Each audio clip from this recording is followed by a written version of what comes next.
Olá pessoal, tudo bem com vocês? Quero compartilhar com vocês alguma coisa da palavra de Deus. Estamos estudando o livro de Isaías e eu quero estar ministrando o capítulo 1 de Isaías hoje para vocês. Depois você vai encontrar esse vídeo lá no YouTube e eu já te peço desde já que você possa estar conosco até o fim, ouvir, compartilhar, curtir, apertar o sininho lá e nos ajudar a impulsionar este canal para a glória de Deus. Nós não estamos tendo aulas presenciais na igreja, né? Não estamos podendo nos reunir já há um ano, e então nós estamos usando esse mecanismo aqui, nessa plataforma, para estarmos estudando a Bíblia. E eu convido você, porque você não pode ir na igreja, não pode ter as aulas que nós tínhamos, e cada um na sua igreja, na sua denominação, no seu lugar de costume. E esse aqui é um meio que Deus nos dá para nós estarmos ministrando, tá bom? Obrigada pela sua ajuda, obrigada por nos acompanhar. Deus te abençoe ricamente. Isaías capítulo 1. Nós estamos vivenciando dias difíceis e nós estamos vivenciando igualmente todos as mesmas coisas. Estamos todos, sem exceção, debaixo das mesmas ameaças, das mesmas dificuldades, né? Seja na saúde, seja na política e nas injustiças que estão sendo feitas nesta nação. E muitas vezes nós questionamos e queremos entender o porquê das coisas, muitas vezes nós questionamos Deus, ou as pessoas nos questionam, muitas vezes não são cristãs e vêm nos questionar a respeito das coisas de Deus. Mas a gente tem que entender que Deus é soberano e Ele está absolutamente no controle de todas as coisas. E também nós temos que amadurecer o nosso conhecimento da palavra, para nós entendermos, às vezes, um pouco dos porquês das coisas, né? O capítulo 1 de Isaías, ele vai nos dar um pouco, uma visão de algo muito parecido que estava acontecendo com o povo de Judá, e que Deus falou através do profeta, e trouxe para ele uma mensagem muito poderosa. E eu gostaria que você acompanhasse comigo. Fica aí comigo até o final, que vai valer a pena. Capítulo 1, a partir do versículo 1, eu vou fazer um resumo aqui, não vou ler tudo, claro, mas você vai entender a sequência dos versículos que eu separei, para você compreender o que Deus está falando. Visão de Isaías, filho de Amós, que ele teve a respeito de Judá e Jerusalém, nos dias de Uzias, Jotão, Acás e Ezequias, reis de Judá. São 4 reis que o profeta ministrou ali durante vários anos. Quando morria um rei vinha o outro, e o profeta Isaías então ministrou durante esses 4 reinados. Versículo 2: Ouvi, ó céus, e dá ouvidos, ó terra, porque o Senhor é quem fala. Criei filhos e eu os engrandeci, mas eles estão revoltados contra mim. Deus está falando para a nação. O boi conhece seu possuidor e o jumento o dono da sua manjedoura. Mas Israel não tem conhecimento, o meu povo não entende. Então Deus está falando aqui que até mesmo os animais conheciam seu dono, conhecia aquele que colocava para ele a comida na manjedoura, no coxo, mas ele está falando, o meu próprio povo não me conhece. Deus então começa a condenar o culto hipócrita da nação, daquelas pessoas que eram tidas como povo seu. Versículo 12 diz assim: Quando vindes para comparecer perante mim, quem vos requereu o só pisardes nos meus átrios? Não continueis a trazer ofertas vãs. O incenso é para mim abominação, e também as festas da lua nova, os sábados e a convocação das congregações. Não posso suportar iniquidade associada ao ajuntamento solene. Estou cansado das vossas solenidades, estou cansado de as sofrer, já me são pesadas. Quando estendeis as mãos, escondo de vós os olhos. Sim, quando multiplicais as vossas orações, não as ouço, porque as vossas mãos estão cheias de sangue. Lavai-vos, purificai-vos, tirai a maldade de vossos atos e diante dos meus olhos, cessai de fazer o mal. Aprendei a fazer o bem, atendei a justiça, repreendei ao opressor, defendei o direito do órfão, pleiteai a causa das viúvas.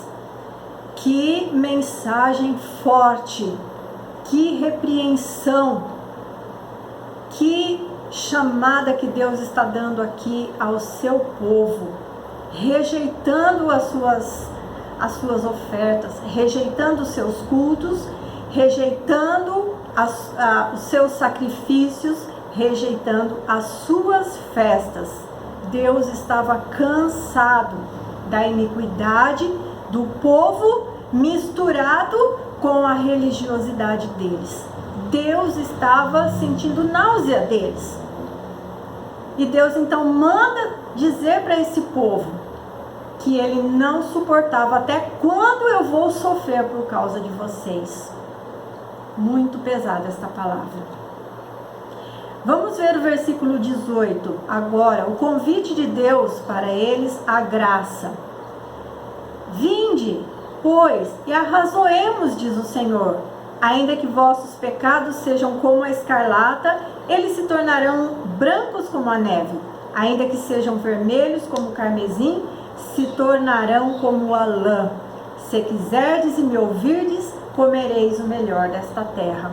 Eu queria fazer uma observação aqui, porque nós lemos a Bíblia, nós lemos as Escrituras, extraindo dela apenas as palavras que nos convêm, extraindo dela apenas as promessas, extraindo delas apenas aquilo que nos traz conforto, consolo, livramento, poder e autoridade.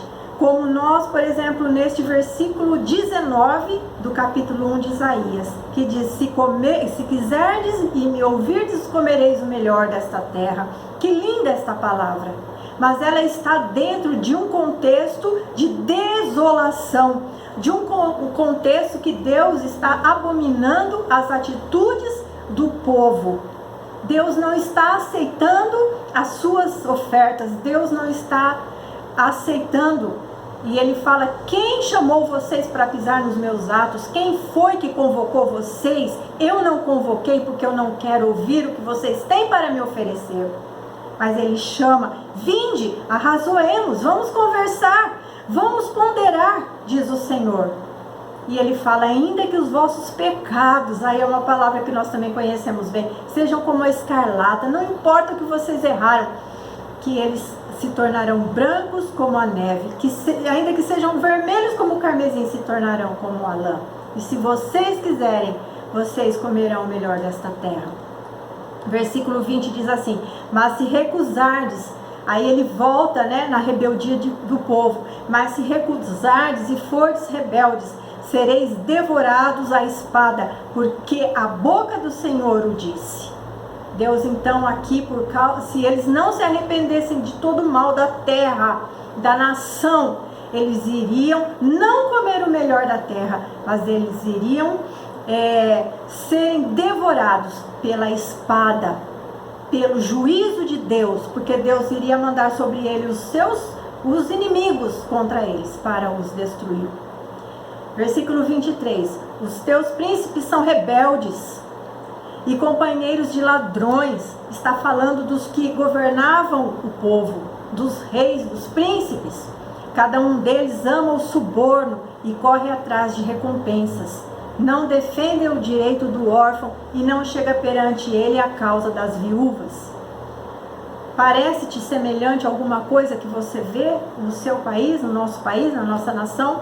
Parece alguma coisa que tem a ver conosco? Estamos diante de uma nação, mas nós temos que separar o que é de Deus e o que não é, Mas aqui Deus está falando a toda a nação. Deus está chamando todos mesmo para aqueles que eram bons. Deus está chamando a todos para o arrependimento. E Deus hoje também está falando conosco. Deus está mandando recados para nós. Recados. Vamos lá. Julgamento e a redenção de Jerusalém. Porque eles falharam no âmbito moral, ético e social. Eles estavam falhando em todos os âmbitos. Então vamos ver o que Deus ainda fala. Versículo 25 diz assim: voltarei contra ti a minha mão, purificar-te-ei como a potassa das tuas escórias, e tirarei de ti todo metal impuro. Como que Deus purifica aqui a nação? Que ele está falando que através do castigo Deus iria purificá-los. Infelizmente deveria ser dessa forma, porque se não houvesse o arrependimento, se não houvesse a retomada de estar diante do Senhor, de temer o nome do Senhor e de abandonar o pecado, Deus iria purificar as suas escórias. Restituir-te-ei os teus juízes, como eram antigamente, os teus conselheiros, como no princípio. Depois te chamarão cidade de justiça, cidade fiel. Sião será redimida pelo direito, e os que se arrependem pela justiça. Olha que palavra linda. Ele está prometendo que Sião, o povo, aquele povo, iria ser redimido pelo direito que eles tinham como povo de Deus. E os que se arrependessem iriam ser redimidos pela justiça. Os que não se arrependessem iriam acabar sendo redimidos pelo sofrimento. Mas os transgressores e os pecadores serão juntamente destruídos, e os que deixarem o Senhor perecerão. Porque vos envergonhareis dos carvalhos que cobiçastes e sereis confundidos por causa dos jardins que escolhestes. Eles serão envergonhados por toda a riqueza que eles quiseram, por tudo aquilo que eles almejaram, por tudo aquilo que eles buscaram, por todo o mal que eles fizeram em troca de riquezas. Porque sereis como o carvalho, cujas folhas murcham, e como a floresta que não tem água. O forte se tornará em estopa, e a sua obra em faísca, e ambos arderão juntamente, e não haverá quem os apague. Aí eu quero encerrar este vídeo para dizer que Deus tem permitido um juízo sobre a terra, sobre as nações, sobre a nossa nação. E Deus está dando um recado. Deus está esperando o arrependimento. Deus está esperando que as pessoas se voltem para Ele. Nós fazemos parte da igreja, nós fazemos parte, vamos dizer assim, do pequeno povo que está diante de Deus. Mas mesmo assim, no meio deste povo, também existe muita coisa ruim, muita coisa errada. Muitas solenidades, muitas ofertas que Deus não está aceitando. Muitas coisas, muitos erros. Vamos aprender com a palavra. Deus está nos oferecendo o arrependimento. Deus está nos oferecendo a oportunidade de nos arrependermos para que Ele restaure a nossa sorte. Nós temos que entender a palavra de Deus, não só pegar o livro de Isaías e passar o dedo e encontrar um versículo que nos traga esperança e conforto. Vamos aprender com a palavra. Deus aqui, Ele não está se agradando com os pecados de uma nação. E eu creio que Deus também não está se agradando com os pecados da nossa nação e das nações e do mundo. E Deus está mandando um recado para nós. Eu espero em nome de Jesus que você ouça. Deus te abençoe em nome de Jesus.